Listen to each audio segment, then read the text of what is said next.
326 ईसा पूर्व दुनिया का सबसे खतरनाक विजेता हजारों सैनिकों की सेना लेकर भारत की धरती पर खड़ा था। उसका नाम था अलेक्जेंडर द ग्रेट, वो आदमी जिसने आधी दुनिया जीत ली थी। मिस्र, फारस, अफगानिस्तान, हर जगह सिर्फ उसकी जीत की कहानियां थीं। लेकिन फिर भारत में कुछ ऐसा हुआ जिसके बाद वही सिकंदर आगे बढ़ने से डर गया। आखिर ऐसा क्या हुआ था? क्या भारत में उसे पहली बार हार का डर महसूस हुआ या उसकी सेना ने उसका साथ छोड़ दिया था? यह है सिकंदर के भारत अभियान की असली कहानी। 356 ईसा पूर्व मकदूनिया नाम के छोटे से राज्य में सिकंदर का जन्म हुआ। बचपन से ही उसका सपना था पूरी दुनिया जीतना। उसके गुरु थे महान दार्शनिक अरिस्टोटल, लेकिन सिकंदर सिर्फ किताबों तक सीमित नहीं था। उसे युद्ध पसंद था और वो बेहद तेज दिमाग वाला सेनापति था। सिर्फ 20 साल की उम्र में वो राजा बन गया और फिर शुरू हुआ दुनिया जीतने का सफर। एक एक करके उसने कई बड़े साम्राज्य हरा दिए। सबसे बड़ी जीत थी फारसी साम्राज्य पर।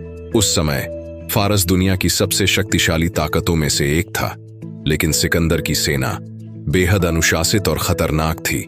जहां भी वो जाता राजा उसके सामने झुक जाते। धीरे धीरे उसकी नजर भारत पर पड़ी। उस समय भारत को सोने की चिड़िया कहा जाता था। धन, मसाले, सोना और शक्तिशाली राज्य। भारत दुनिया के सबसे अमीर क्षेत्रों में से एक था और सिकंदर अब इसे जीतना चाहता था। 327 ईसा पूर्व सिकंदर अपनी सेना लेकर हिंदू कुश पर्वत पार करता है। ये सफर बेहद कठिन था। बर्फीले पहाड़, खतरनाक रास्ते और लगातार युद्ध, लेकिन सिकंदर रुकने वालों में से नहीं था। भारत पहुंचते ही उसने कई छोटे राज्यों को हराना शुरू कर दिया। कुछ राजाओं ने बिना युद्ध के आत्मसमर्पण कर दिया तो कुछ ने लड़ाई लड़ी। लेकिन फिर सिकंदर का सामना हुआ एक ऐसे भारतीय राजा से जिसने उसके आत्मविश्वास को हिला दिया।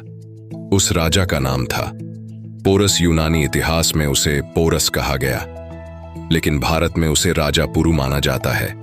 326 ईसा पूर्व झेलम नदी के किनारे दोनों सेनाएं आमने सामने थीं।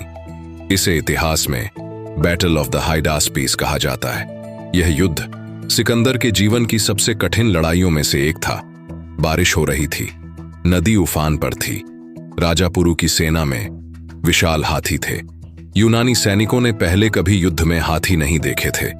जैसे ही लड़ाई शुरू हुई, हाथियों ने यूनानी सेना में आतंक फैला दिया।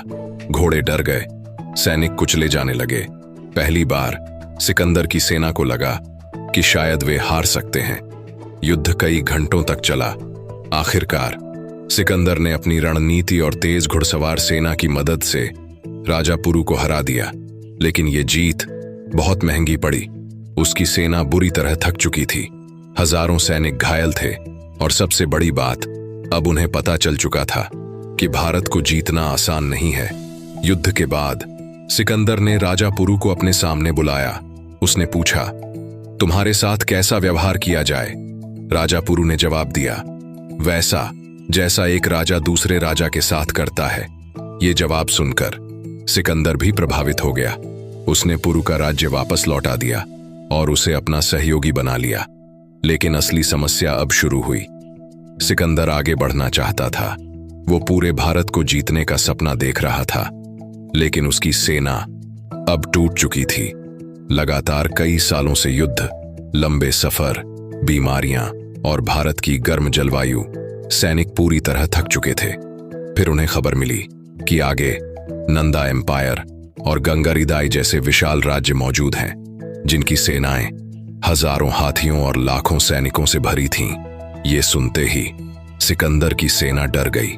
जब सेना व्यास नदी के पास पहुंची तो सैनिकों ने आगे बढ़ने से मना कर दिया। उन्होंने साफ कह दिया, अब और नहीं। इतिहास में इसे सिकंदर की सेना का विद्रोह माना जाता है। सिकंदर ने बहुत समझाया, लेकिन कोई तैयार नहीं हुआ और पहली बार दुनिया जीतने वाला सिकंदर मजबूर होकर रुक गया।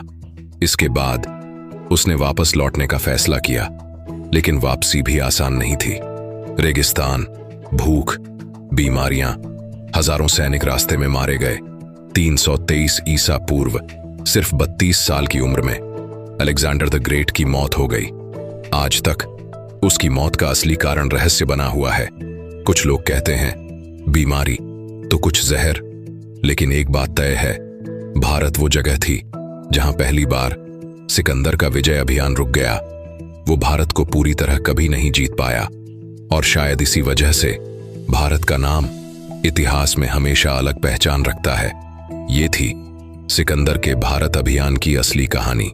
तो दोस्तों, अगर ये वीडियो आपको पसंद आया हो तो वीडियो को लाइक करके चैनल को जरूर सब्सक्राइब करें, क्योंकि हमें एक वीडियो बनाने में काफी घंटों की मेहनत लगती है और आपका एक लाइक सब्सक्राइब हमें मोटिवेशन देता है। धन्यवाद।